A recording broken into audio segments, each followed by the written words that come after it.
Welcome to Office Hours with Rod McDermott, founder and CEO of Project Activate and CEO of McDermott and Bull Executive Search, one of the nation's top executive recruiting organizations with offices throughout the US, Canada, and Europe. Office Hours is a live video series where we answer your most challenging questions about landing a job or pursuing your dream job or just overall career advice. I'm your co-host, Kristen Farrenfort, and today's topic is the most effective way to reach out to a company.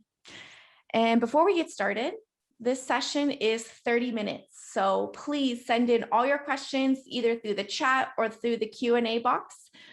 But it is first come, first serve. So Rod, how's it going? You know, it's interesting, Kristen. I actually had a presentation I did last week with an Orange County group of folks in transition. And they asked us a very similar question about, applying for jobs or getting in touch with people or, what do I do? And it's the same old thing. We're caught in this cycle of we see jobs posted and we apply for them. Or in one case, I was talking to an executive. This is a person out of Canada, actually, who he's had a tough year. Was looking for the last year, and it's been a really hard year in this particular person's industry. And now he's starting to get phone calls in his space and from recruiters, and that's been good for him, and he's seen that. But I actually said, okay, but let's lean into this for a little bit and say, are these exactly what you want? And if not, let's go back to getting what we want. And so I still believe the best thing to do is identify your target. Like, I put myself in sales mode whenever I'm looking for something. Looking for a job is just like selling, but you're selling yourself. And when you're selling, you want to identify who are my ideal target prospects, who are the people that are the decision makers within those prospects that I need to make contact with and I need to impress. And then what's my strategy? What am I going to do? What's my plan? And so I'm a big believer in targeting who it is I want. So for me, it starts with research. When we talk about the most effective way, Right. you have to start with research. And imagine you got the CEO of a great target company on the phone, right? But you didn't know enough about him. I just did a McDermott minute on this. We called it was confidence. It was about confidence. And I said, the best way to have the most confidence is preparation. Do your research, know who you're talking to, and then also practice, right? If you're doing interviews or you're trying to get a meeting with somebody on the phone or you're leaving voicemails, just practice. Do mock voicemails or mock interviews or whatever you want to do with friends or people that you trust, and then you'll build that confidence. It's the same thing when you reach out to a company. So it's kind of a general like brain dump on why to reach out, but also kind of starting with the research to identify the companies. We got a question here from Kamal. He asks, do you stay engaged with a company executive you have met or connected? Yeah. So if it's a target, let me look at that two ways, Kamal. One is if they're a target of mine, then absolutely. And if that's a potential hiring manager, then sure, I want to make sure that I stay on their radar screen for when the time's right. If the company is a potential employer and either they're a potential hiring manager or maybe they're not, but they have all these peers that are, I want to kind of stay in and leverage that contact over here. I have this saying, I call it no dead ends. Whenever I reach out to a prospect that I want to do business with, no matter what, if I pick up the phone and I call somebody and they're like, yeah, we don't have anything going right now, that'd be great for you. Okay, great. But I looked at these other groups and I saw that, Joe Smith and Sandy Miller and Yvonne, blah, blah, blah, has there are other worlds over here that I could potentially work with. And I know your peers are there.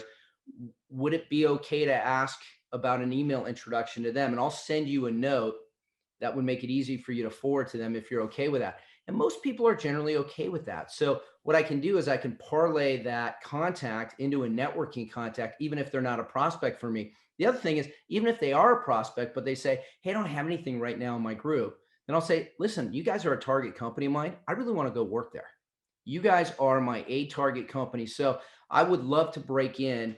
Your organization would be awesome, but if there's nothing there, another organization would be great too. So Can you help me with these other folks? And again, make it easy. Let me point out or spell out how I like this to be easy. I have people reach out to me and they'll say, "Hey, Rod, I see that you're connecting with so and so. Actually, this happened. I will share this with you." So I have a friend of mine who's a CEO of a company. They're actually a client of ours. We're working on our second search for them. They've raised about 12 million in venture capital. So really cool company.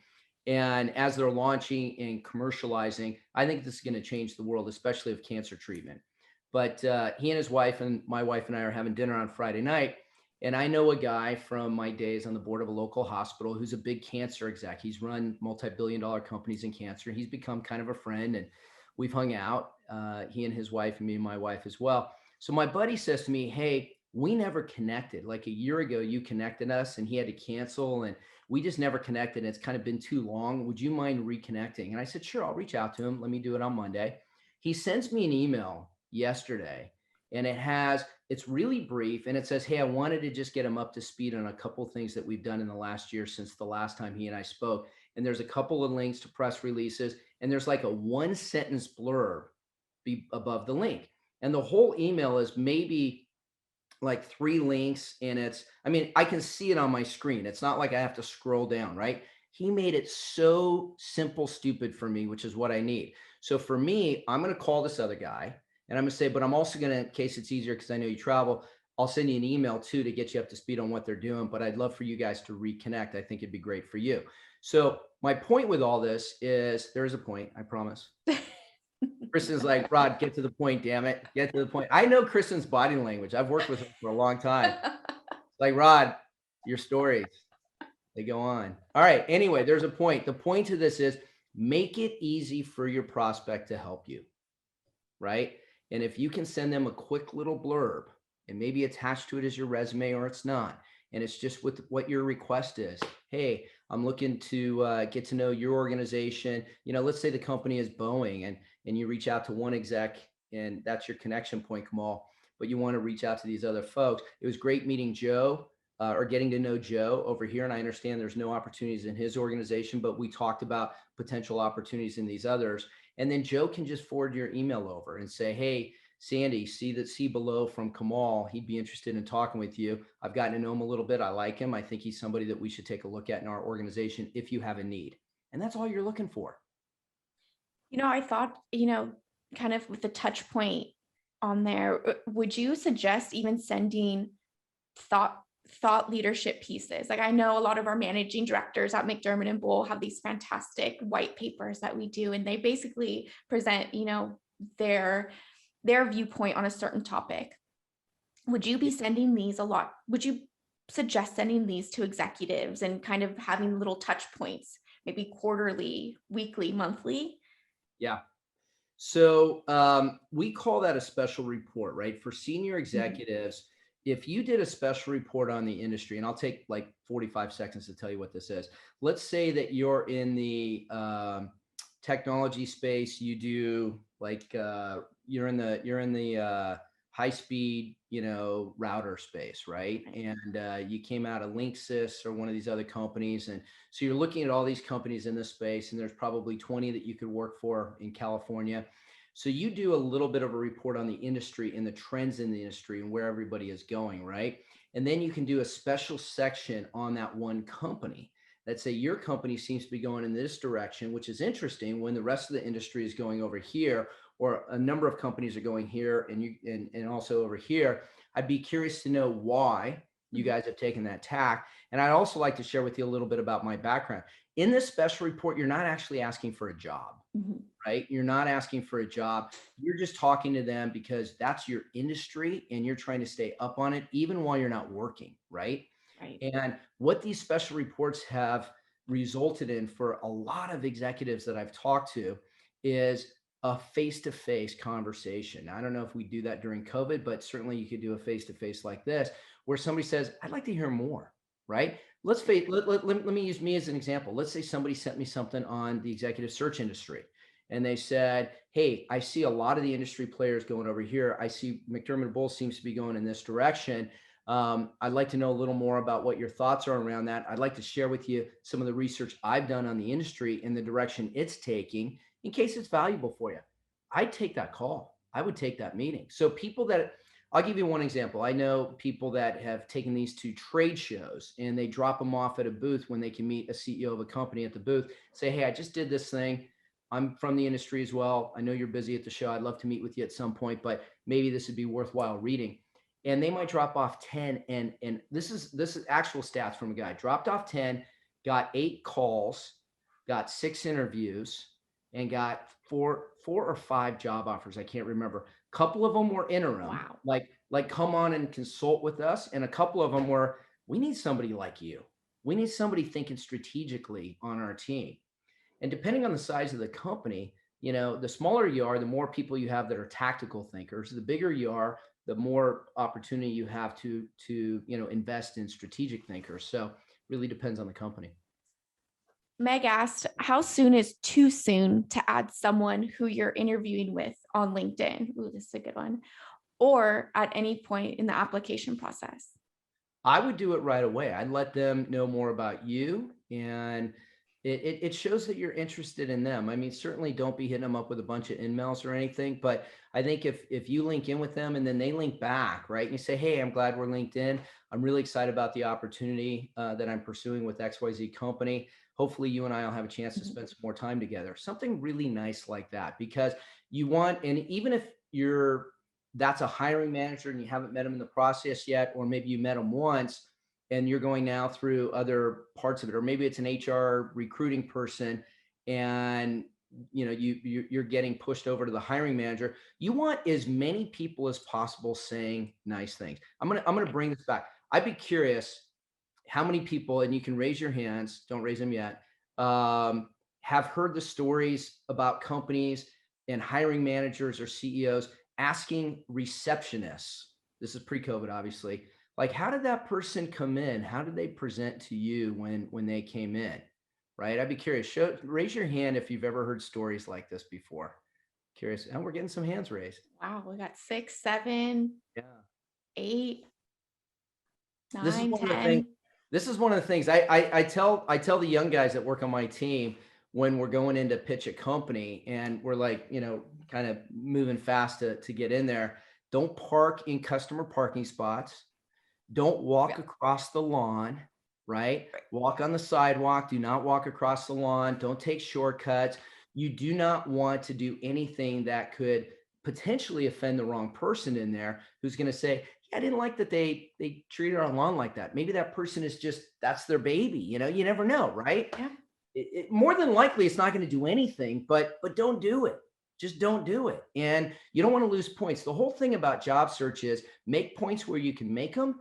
Don't lose points where you don't need to lose them, right? The easy ones. And be really nice to the people at the front, because a lot of times, see, I have CEO buddies of mine that do this. They tell me this stuff. Now, they don't publicize it to everybody in the world, but they do 2 things. You've heard me say the second one too, Kristen. They'll go down and they'll talk to the receptionist, say, hey, how did Rod present himself when he was in here? Did you guys talk at all? He's like, yeah, or maybe it's a he or she or whatever. Yeah, Rod was, very personable. Asked me a little bit about how long I've worked at the company and what I like about the company and other stuff, and was asking about this new product that we just launched that's gotten a lot of press. It was kind of, we actually had a nice conversation. Oh, wow, cool. The other thing they do, the second thing, and Kristen, you've heard me do this or say this, some CEOs walk people out to their cars. Yep. Some hiring managers walk people out to their cars, not to see what kind of car you drive, but to see how you take care of it. Because there's this belief, how you take care of your own stuff is how you're going to take care of my stuff. And if it's disheveled and it's all over the place and it's disorganized and you're not proud of it, then that might be how you show up at my company too, right? And what I'm looking at, the full costume and the presentation, all that, that's us getting ready to play a part, right? This part that we're interviewing, we're a job candidate, that's the part we're playing. But the reality is, maybe that's not who we are all the time. That's not maybe who we're going to show up as. Right.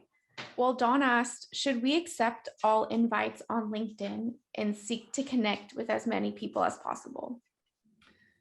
It's a great question, Don. I would like to tell you that I'm all knowing about this stuff. I'm not really. I'll tell you my strategy though on LinkedIn. I do accept pretty much all all invites. There's a few I don't, but it's rare. I usually do just because I'm trying to build a big network, and if I can help somebody else, I'd like to help somebody else. So what doesn't necessarily work for me though is when somebody does become connected to me and then they say, "Hey, I see we're both connected to so and so.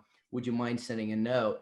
Well, if I don't know that other person at all, it's really hard for me to vouch for them and send a note to somebody in my network. And the other side is sometimes I don't even know the person they're asking me to send the note to. They might be connected with me because I accepted their invite, but I might not know them. So it is worth reaching out, and it's a simple request where when I connect with you, Don, and if you see somebody in my network, you might say, "Hey, Rod, I saw that Chuck Hong, the CEO of Netlist, is in your network. That's an industry I'm interested in, and his company is actually doing pretty cool things. Would you be open to making an introduction?" I might say, "Well, let's you and I get to know each other first, and maybe Right. we can do a quick phone call." But I'd be happy to. We talk a lot about this in Project Activate in terms of, starting your target list, what that looks like, an action plan. Are there differences in reaching out on the phone versus LinkedIn versus email? Um, how do people even find the company email? If, is there a strategy to start with phone, email, LinkedIn? Where do you start? So I generally will do a phone call and then an email afterward, following up on my phone call. And what I might do is say, "Hey, I just left you a voicemail, but in case it's easier to respond through email, I wanted to send this out." And I don't regurgitate everything. And I might say, I'm not giving you all the data points in this email because I didn't want to clutter your inbox, but after you have a chance, I'd love to have a chance to talk. After you have a chance to hear my message, I'd love to have a chance to talk to you. You create a little mystery there. You also tell them that you know that their time is important and you're trying to make it easy on them. So voicemails sometimes are harder to respond to because of travel schedules and things. By the way, travel's picking up again. Who Right. was it that just told me this morning that the airports were full? Me. I Kristen was traveled this weekend, I and was just airport. there. Yeah, where you were at LAX and at Sky Mhm. Harbor, airports packed. Packed, Yeah, packed. It yeah. is it is back. We are back. So Um, and interestingly, in the job market too, I don't know if you guys all read the job report last week from the Labor Department, but they said there are more jobs open today than pre-COVID. So, wow. I think part of that is there might be some pent-up demand, Mhm. right? But the other side is there's companies that are looking to move fast because it's a really good economy right now, and people are doing well, and now's the time they're looking to make investments. I will share this because I get this question, fairly regularly. Uh, McDermott and Bull is a bit of a proxy into the market. We're not the biggest proxy, but we're busier than we've ever been. We have more Yep. searches. We have more searches that we're working on right now. We've hired 3 new recruiters in the last 2 months. And the beauty is, we're not hiring in Southern California. Before everybody needed to be in SoCal. Now we're like, no, we figured this thing out. We have one in Buckeye, Arizona. We hired 2 in Seattle. Our Seattle office is booming now. We have 3 recruiters that are going to be with us up in Seattle when these 2 others start. We have one up there now already, and we have a search consultant up there. So we are much more open to where people are. By the way, I want to share that with the job seekers here too. So are a lot of companies. We were wrapping up a CFO search for a $3 billion company based in the Southeast. And when we kicked it off with the CEO, I said, "I know you're there. Do you want your CFO there?" He's like, "No, I don't care. As long as they're willing to fly in when we need them here or her here, as long as they get their job, I don't care. I don't care. If COVID taught us nothing, it's that we can work from wherever." So, Absolutely. so Absolutely. And it's easier and it's yeah, it's it's nice. I mean, you're getting a little bit more efficient as well. yep. Kamal asks, knowing how little time recruiters have to get to know new contacts, what would be a good approach to have a recruiter get to know you?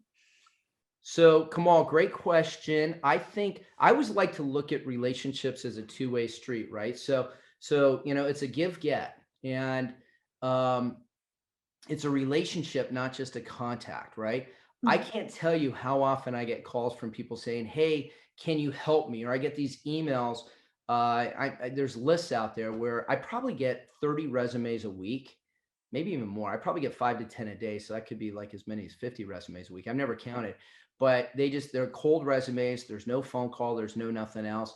And I don't have time to look at all of them. I do kind of glance at a few of them here and there, but I just don't have time. So what I prefer is the true relationship. It's where somebody reaches out and says, "Listen, you're in my space. You do stuff that I do."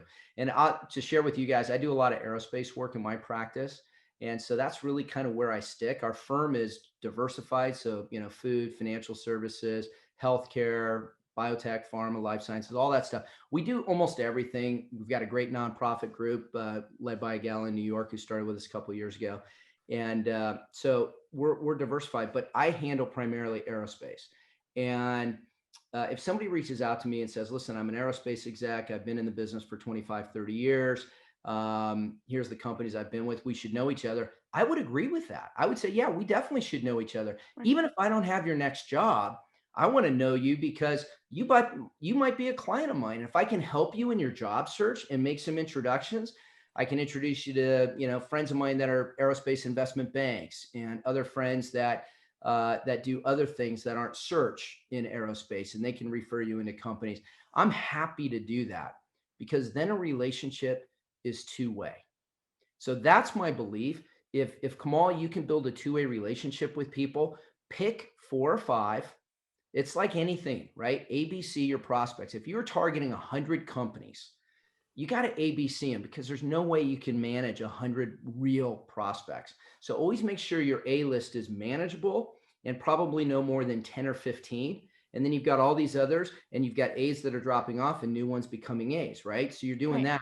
Same thing with search consultants. If you find ones that you like and like you, and you guys hit it off, that's your team, right? And build your team of people that are going to help you. The other thing you should do, Kamal, is not just recruiters, other people in your space that service other companies that you want to get into potentially. So let's say you were a CFO and you were dealing with an accounting partner at Deloitte, but you also worked with PwC and E&Y on other projects because you were the CFO of this multi-billion-dollar company. You should be calling all these people. Everybody that you wrote a check to is your network. Right. These are people that want you landed because as soon as you land, and if they helped you, you might be writing them checks again. Yeah. So we all know where our bread is buttered, right? And so if we can build a two-way street with you, that's pretty cool. And I have a lot of clients of mine. I have an old friend of mine. He now bought a kind of his company that he's going to work in retirement in Indiana. So we don't stay in as close a touch. But this guy used to run Toshiba, used to run Gateway's business division, moved to a couple other companies. I worked with him at 5 or 6 companies over the years, going all the way back to the Toshiba days. And he became a great friend. Whenever he was in transition, if he called me, I was back to him within 20 minutes. If he wanted to grab coffee, I moved things around on my calendar. If he needed, advice on something, and if he needed a door open, I'm opening a door. He became a friend. It wasn't just self-serving for me. He became a friend, and you help your friends. Absolutely. And that's how the executive network was conceived. Exactly. Exactly. Help me help you and vice Yeah. versa. Yep. I got another question here. Hi, Rod. Thanks for your time and insights. I have a diverse career experience, currently looking to pivot. Anonymous attendee, please refer back to our previous webinar.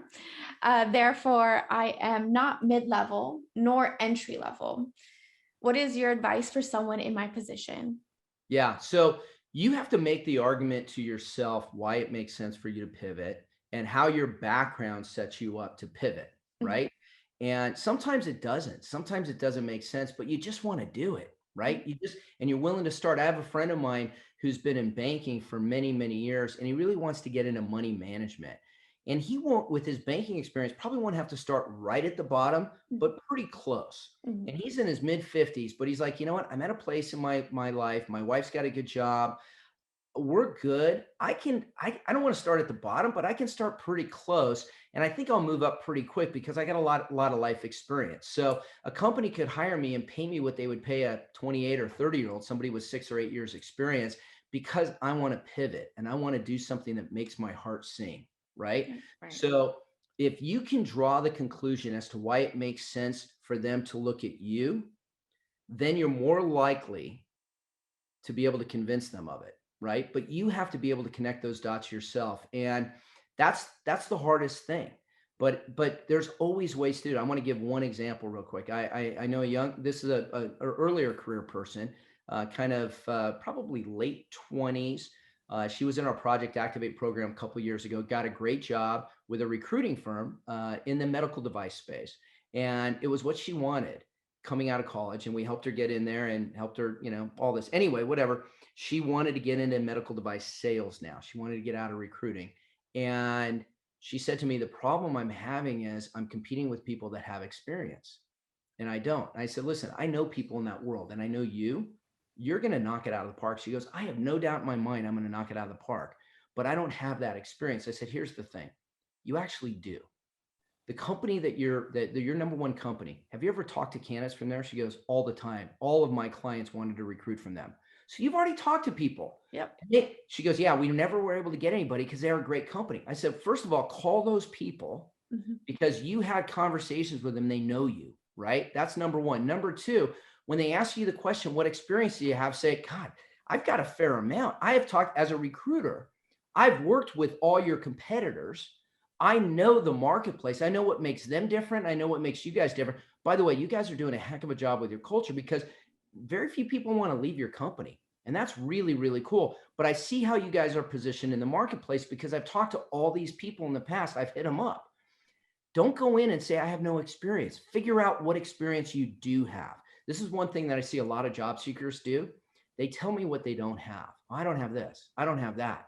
I have a friend of mine who's doing that same thing to me who wants to make this transition into money management. I said, okay, stop with what you don't have. Tell me what you do have. And I'm going to make a list. You have to tell me 10 reasons why your experience makes sense in this field. And I'm going to write them down. So you got to stretch sometimes to do that. Yeah. And it's all about marketing, right? How are you, like you said in the very beginning, how are you going to sell yourself? How are we going to sell ourselves to get into the most effective way into a company? Yeah. And realize that people weren't born in an industry. People were not born into that industry. They had to get in there and get experience themselves. And maybe whoever you're meeting with was also an industry changer. We don't know. It happened. It happens a lot, especially these days.